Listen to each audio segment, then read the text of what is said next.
Très bien, alors c'est parti.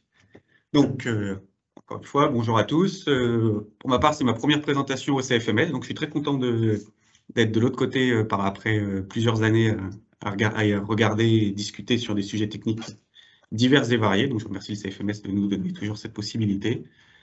Et aujourd'hui, je vais vous présenter un travail que j'ai réalisé avec Mélanie Osti, une ingénieure chez nous, qui était en fait son sujet de fin de stage. Elle n'est pas présente avec moi, mais le travail est conjoint. Et on va parler un retour d'expérience sur l'auscultation d'une fouille urbaine pour le métro de Copenhague. Et ensuite, on essaiera dans un second temps aussi de parler des différences calculatoires et de pratiques constructives par rapport à ce que nous pourrions avoir l'habitude de faire en France ou du moins ailleurs en Europe.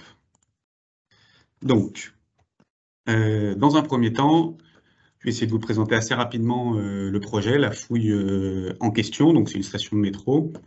On parlera donc de l'auscultation et le retour d'expérience s'orientera aussi autour d'un rétrocalcul ou d'un calage des calculs pour retrouver le comportement de la structure.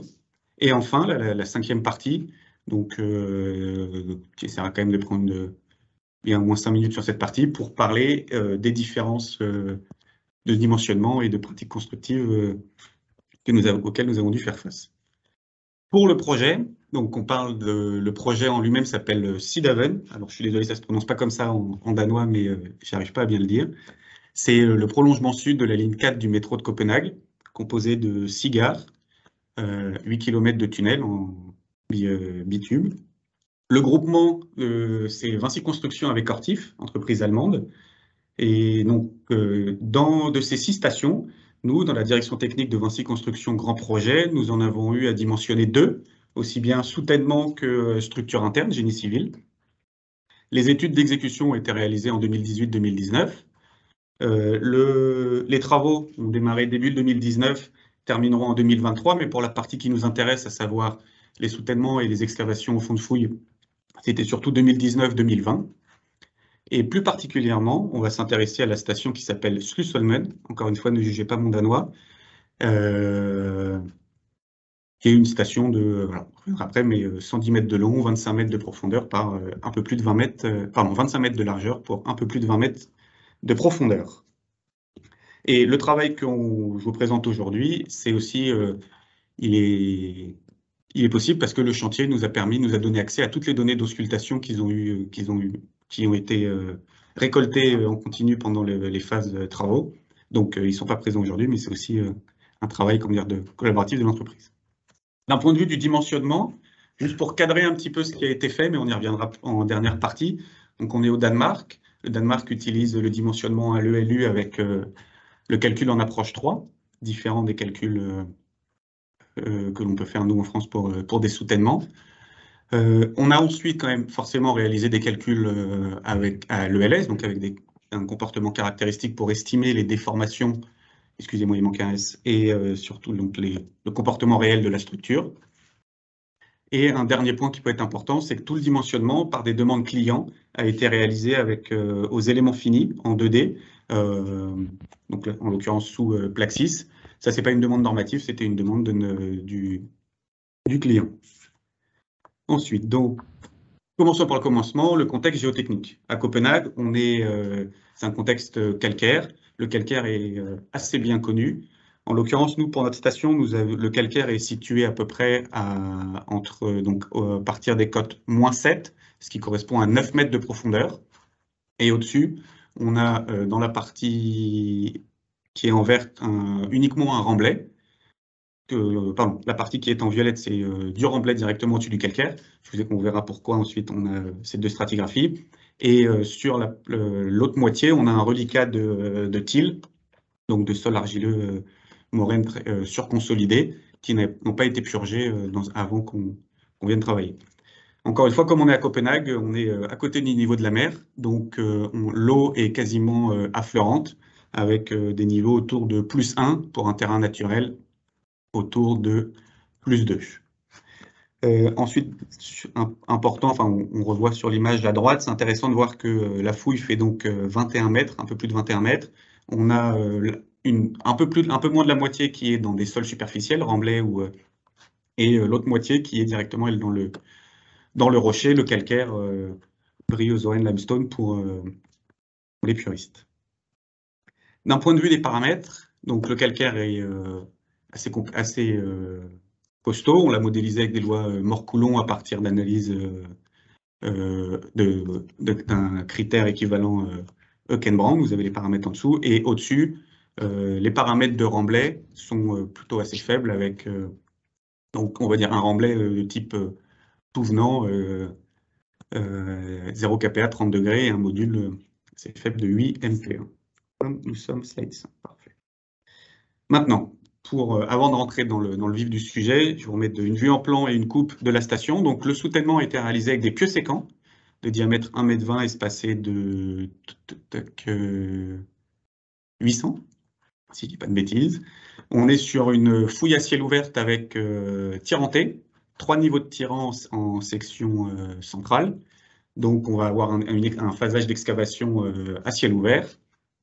Et on a en dernier niveau, un niveau de buton avant de venir réaliser le radier. Vous voyez aussi sur le côté, forcément, des bracons pour gérer les angles droits. Et localement, on voit aussi dessiner les émergences, les accès avec en pieux sécants de diamètre plus faible. On ne s'y intéressera pas aujourd'hui parce que la plage des données d'auscultation qu'on regarde ne prend pas en compte les travaux qui ont pu être effectués sur ces deux accès, donc on peut les enlever de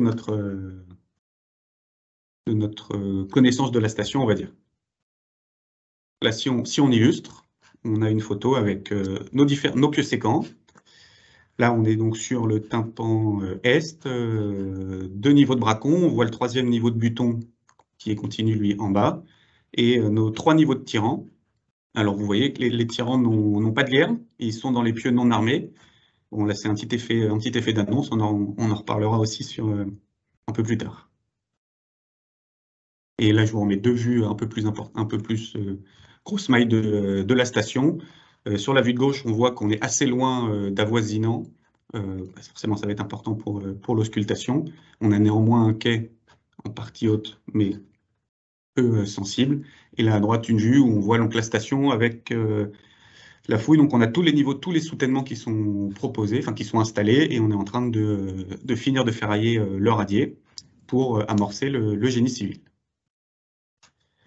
Maintenant, donc, après cette partie auscultation, après cette partie introduction sur le projet, qui m'a déjà pris 7 minutes, et donc ça passe vite, on passe sur, nécessairement, on a émis un programme d'auscultation pour le suivi des travaux. Alors, ce programme d'auscultation, il se focalise principalement sur l'ouvrage en lui-même, parce qu'on n'a pas d'avoisinants autour qui sont problématiques ou qui vont être amenés qui étaient jugés critiques.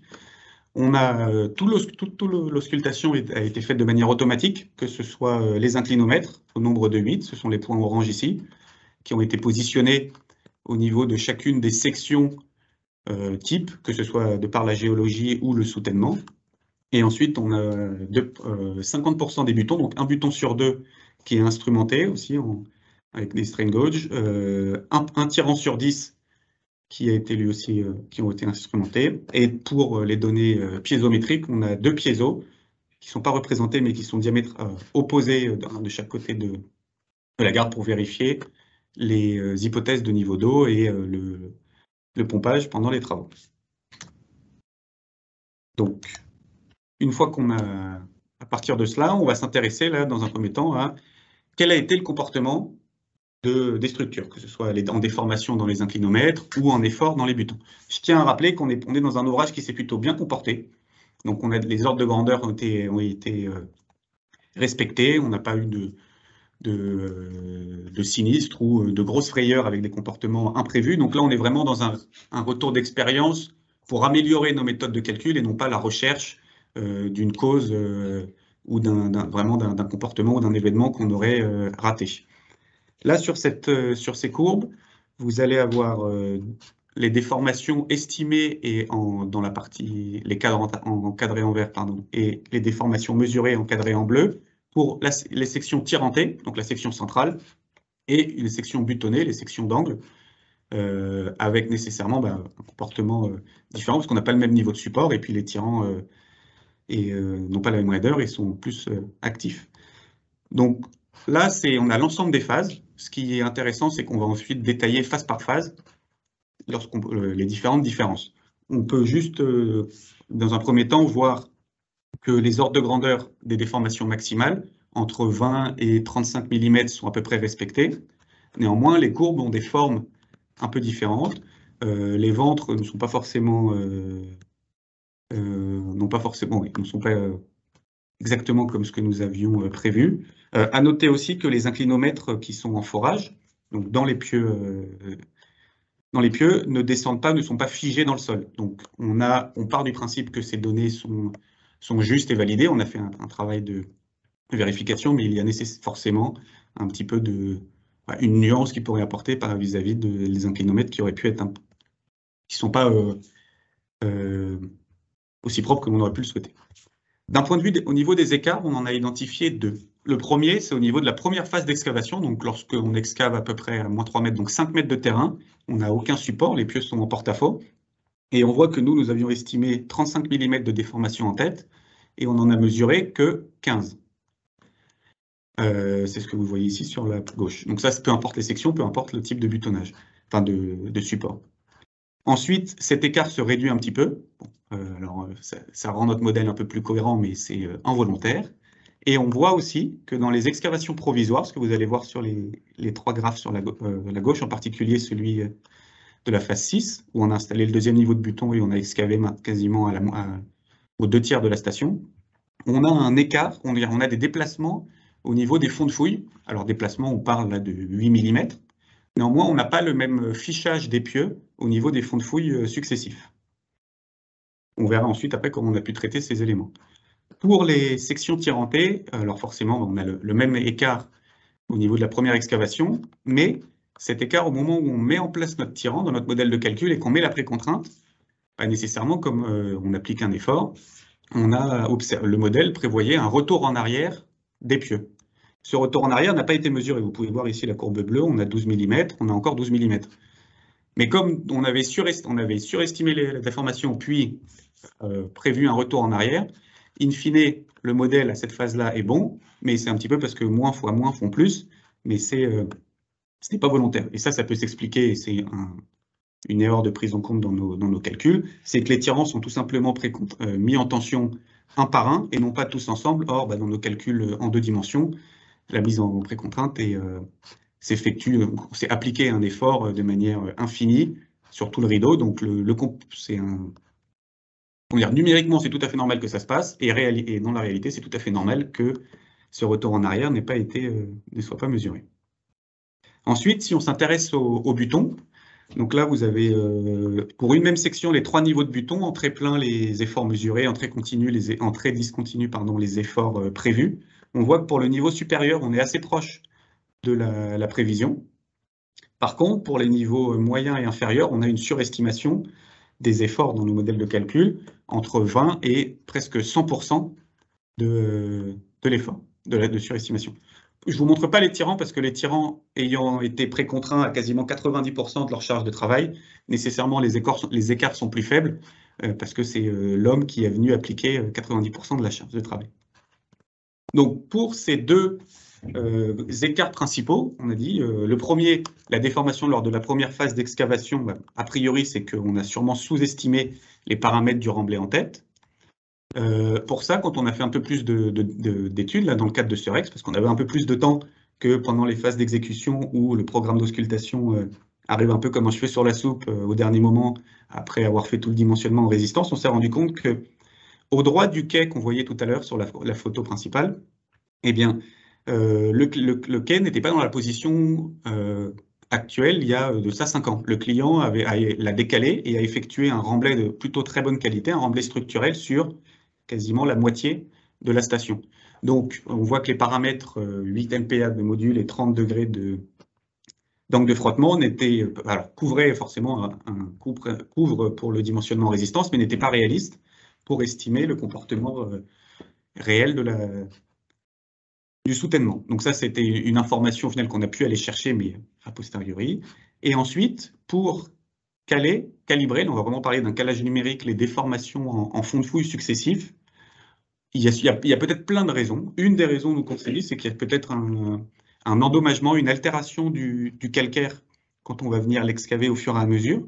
Donc là, on a pris le principe, on a divisé les paramètres de cisaillement et le module de calcaire de manière progressive pour venir retrouver les déformations en fond de fouille, en fiche, de l'ordre, là, comme on l'a vu tout à l'heure, de 8 mm.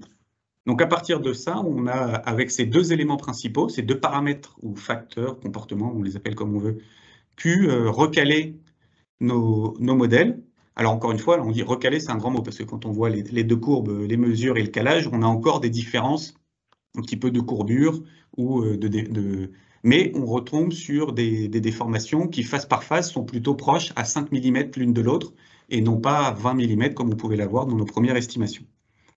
Ensuite, si on parle en termes d'efforts, c'est intéressant de se redire du coup ce calage, quand on prend les deux hypothèses que l'on a pris au-dessus, qu'on a pris précédemment, on a une réduction significative des efforts. Vous avez en pointillé les efforts de design à l'ULS et en très plein les efforts recalés à l'ULS. Et on a donc presque 40% d'efforts en moins là au niveau de la cote moins, au niveau du moment d'encastrement de la première phase d'excavation. C'est pas logique, le remblai pousse moins. Pareil dans les butons, on a une réduction pour les niveaux moyens et inférieurs de 50%. Alors, on est encore peut-être un petit peu loin de la réalité, mais ça montre une forme de conservatisme dans le design que nous avons proposé. Heureusement, on est dans ce sens-là, on n'est pas dans l'autre sens. Ensuite, pour conclure sur la partie des auscultations, du retour d'expérience d'auscultation, il y a un autre point qui nous paraissait intéressant d'aborder, c'est le dernier, parce que les trois autres, je les ai déjà détaillés. Ce sont les limitations des phénomènes 3D quand on fait un dimensionnement en 2 dimensions. Donc la mise en tension des tirants, bon, ça on l'a explicité. Au final, c'est quelque chose qu'on peut prendre en compte en annulant les retours en arrière pendant les phases de mise en tension des tirants, mais qu'on ne pourra pas mieux estimer en 2 dimensions. C'est juste le prendre en compte ou ne pas le prendre en compte. On a aussi, dans les sections d'angle au niveau des butons, les bracons ont forcément un espacement. Et on voit qu'en fonction de où est notre inclinomètre, dans la figure de droite, c'est la déflexion des liernes, on a des effets locaux de l'ordre de 5 mm. C'est-à-dire que si le fait que l'inclinomètre soit au niveau là, de la demi-travée de la lierne, il y a 5 mm de plus que si on était en face de nos butons. Or, nous, dans nos calculs, en 2 dimensions, encore une fois, on n'a pas pris en compte ces éléments. Donc, tout ça pour dire qu'il y a aussi des ordres de précision qui se perdent ou qui ne à bien garder en compte, ou du moins que nous, on aura en compte pour la prochaine fois qu'on estime des déformations pour des soutènements. Et là, en plus, c'est quand. Maintenant, dans les 2 minutes qui restent, je vais vous parler des propriétés locales de ce projet. Donc le premier, on a un dimensionnement à l'ELU selon la norme danoise à l'approche 3. Qu'est-ce que l'approche 3? C'est une pondération à la source des paramètres de sol. Et c'est beaucoup de cas de charge. Le code danois définit 5 ELU que vous avez ici, là, 1, 2, 3, 4, 5, avec des jeux de paramètres sur les efforts extérieurs, sur les charges variables, les charges permanentes, charges permanentes, charges variables, variant entre 1 et 1,5. KFI, dans l'autre cas, vaut 1,1, 1,65. Les paramètres de pondération des sols, entre 1,2, 1,8 ou 1,31 et 1,95. Et ensuite, les résistances qui valent 1, 1,5, ou alors, dans un cas où on n'a aucune charge, le numéro 5, on n'a aucune charge extérieure, on a du coup 1,31 sur les paramètres de résistance. Le code danois nous indique que pour des structures purement soumises à des actions géotechniques, les cas 1 et 2 n'ont pas lieu d'être, ou du moins sont couverts par les cas 3 et 4. Et dans notre cas, encore le cas numéro 4 était aussi enveloppe, enfin le cas numéro, oui, était enveloppe du cas numéro 3 parce que nous n'avons pas nous n'avons que des charges variables et pas de charges permanentes qui s'appliquent à notre soutènement. Donc heureusement, de ces 5 ELU, on s'est limité à 2. Et il se retrouve qu'il y en a un que l'ULS4, celui où on pondère, où on majore les charges, par 1,5 les charges extérieures, on divise les paramètres de sol par plus d'un facteur 2, d'un facteur 1,2, était dimensionnant pour les pieux, mais le cas où on n'a aucune pondération sur les charges extérieures ou sur les paramètres de sol était dimensionnant, lui, pour les structures métalliques. Et à droite, on s'est amusé à faire une petite différence entre les valeurs d'effort ELU qu'on a estimé avec la norme danoise, donc là c'est le numéro 4, et ce qu'on aurait appliqué en France avec notre classique pondéré l'effet des actions, donc 1,35 fois les courbes d'effort obtenues à partir des paramètres SLS. On voit qu'on est assez proche des valeurs pic pour le moment, mais on a quand même des écarts. On aurait tendance à avoir un peu plus d'effort au niveau en ventre des pieux, un peu plus de moment. Pour l'effort tranchant, pareil, on a un peu plus d'efforts calculés avec l'approche française. Et le dernier point, il me reste, allez, on va dire 30 secondes, là c'est plutôt constructif. Les Allemands et le client danois ont l'habitude de mettre les tirants actifs dans les pieux non armés, et ce, sans lierne, comme vous pouvez le voir sur la photo ici. Alors ça nous a un petit peu fait peur au début, parce que c'est pas dans notre habitude. C'est soit on les met dans les pieux armés avec des cages orientées, ou alors on les met avec des liernes. Mais on n'a pas pour habitude de faire travailler le pieu non armé pour redistribuer les efforts des tirants. On parle quand même de tirants qui vont jusqu'à 11 T15, qui travaillent à pas loin de 1000-1100 kN. Donc pour cela, on a quand même écouté notre client et écouté le savoir-faire local et tous les retours d'expérience qui montrent que ça a marché.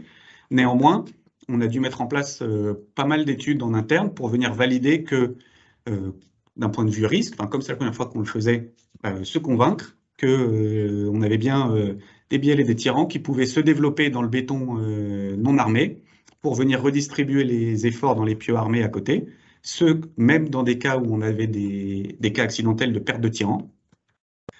Et ça a quand même amené à avoir des plaques d'ancrage de tirants assez conséquentes, 540 mm de diamètre, un peu plus conséquentes que ce qu'ils avaient effectué sur les phases d'avant. Alors, est-ce que c'est parce qu'on est un petit peu têtu ou qu'on voulait quand même avoir un petit peu raison? Néanmoins, c'est notre apport, c'est pour pouvoir valider surtout les cas accidentels, on a des plaques d'ancrage qui sont quand même assez lourdes et qui sortent un petit peu de l'habitude.